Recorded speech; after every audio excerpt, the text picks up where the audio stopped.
यह कहानी बेंगलुरु में रहने वाली महालक्ष्मी की है, जिसका अचानक कत्ल कर दिया गया और कत्ल करने वाला कौन था यह किसी को पता नहीं। क्या यह कहानी एक प्रेम कहानी है या बदले की कहानी, जानेंगे आज के इस वीडियो में।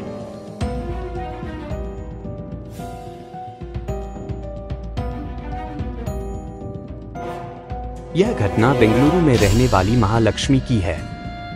20 सितंबर को महालक्ष्मी के पड़ोसी ने महालक्ष्मी के मकान मालिक को बताया कि महालक्ष्मी के घर से बहुत तेज बदबू आ रही है। 21 तारीख को मकान मालिक ने महालक्ष्मी के मां को फोन करके घर से बदबू आ रही है बताया। करीब 12 बजे महालक्ष्मी की मां और बहन आई और ताला खोला। घर के अंदर देखा तो मांस के टुकड़े इधर उधर बिखरे पड़े थे। छानबीन करते हुए फ्रिज का दरवाजा खोला गया। महालक्ष्मी की मां ने फ्रिज के अंदर महालक्ष्मी के शरीर के टुकड़े देखे। महालक्ष्मी की मां यह दिल दहलाने वाला नजारा देखने के बाद चिल्लाते हुए घर के बाहर भागती है। तुरंत पुलिस को सूचित किया जाता है। पुलिस ने पहुंचकर महालक्ष्मी के कमरे की तलाशी ली।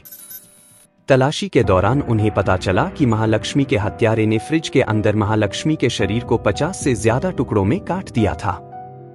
हालांकि घटना 21 सितंबर को सामने आई, लेकिन रिपोर्ट के मुताबिक हत्या 19 दिन पहले ही कर दी गई थी। 2 सितंबर को महालक्ष्मी का मोबाइल बंद हो गया था। आखिर महालक्ष्मी को किसने मारा, यह सवाल सबके सामने था। महालक्ष्मी हत्याकांड को लेकर परिवार वालों ने 4 लोगों पर शक जताया है, जो बेंगलुरु में ही रहते थे। इनमें मुक्तिदाता राजन, शशिधर, सुनील और अशरफ शामिल हैं। लिबरेशन राजन, शशिधर और सुनील महालक्ष्मी के साथ काम करते थे। समूह का दावा है कि उत्तराखंड में रहने वाला अशरफ महालक्ष्मी के साथ था। बताया गया कि महालक्ष्मी जिस कंपनी में काम करती थी, वहां उनका झगड़ा हो गया था। महालक्ष्मी के पति हेमंत दास ने बताया कि एक दिन जब उन्होंने महालक्ष्मी का मोबाइल फोन चेक किया तो पता चला कि वह अशरफ के संपर्क में है।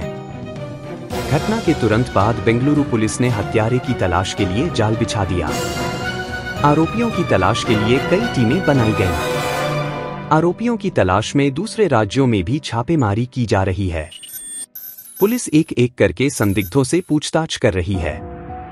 इस बीच जब फॉरेंसिक साइंस लेबोरेटरी के विशेषज्ञों ने आरोपियों की पहचान के लिए महालक्ष्मी के घर की तलाशी ली तो कई फिंगरप्रिंट मिले। इससे पुलिस को शक हुआ कि महालक्ष्मी की हत्या कई लोगों ने की है। हत्या के मामले में पुलिस को ओडिशा निवासी मुक्ति राजन पर शक था। कई जगहों पर उसकी तलाश कर रही पुलिस को जानकारी मिली। स्थानीय मीडिया रिपोर्ट्स के मुताबिक महालक्ष्मी मल्लेश्वरम में एक फैशन फैक्ट्री में काम कर रही थी। ओडिशा का रहने वाला मुक्ति राजन यहां टीम लीडर था और इसी दौरान दोनों के बीच नजदीकियां बढ़ी। दोनों 1 सितंबर को काम पर आए और अगले दिन साथ में छुट्टी ली। महालक्ष्मी ने अपनी मां को फोन करके कहा कि वह घर आएगी। फिर कुछ ऐसा हुआ कि हत्यारे मुक्ति राजन ने अपनी प्रेमिका महालक्ष्मी की बेरहमी से हत्या कर दी। उसने शव को 50 से ज्यादा टुकड़ों में काटा और फ्रिज में भरकर बेंगलुरु से भद्रक भाग गया। पुलिस ने कहा कि महालक्ष्मी की हत्या के बाद मुक्ति राजन खुद को छिपा रहा था। रिपोर्ट्स के अनुसार ओडिशा के फंडी गांव का रहने वाला राजन बुधवार सुबह ही घर आया था। वह कुछ देर घर पर रुका और रात को स्कूटी से बाहर चला गया।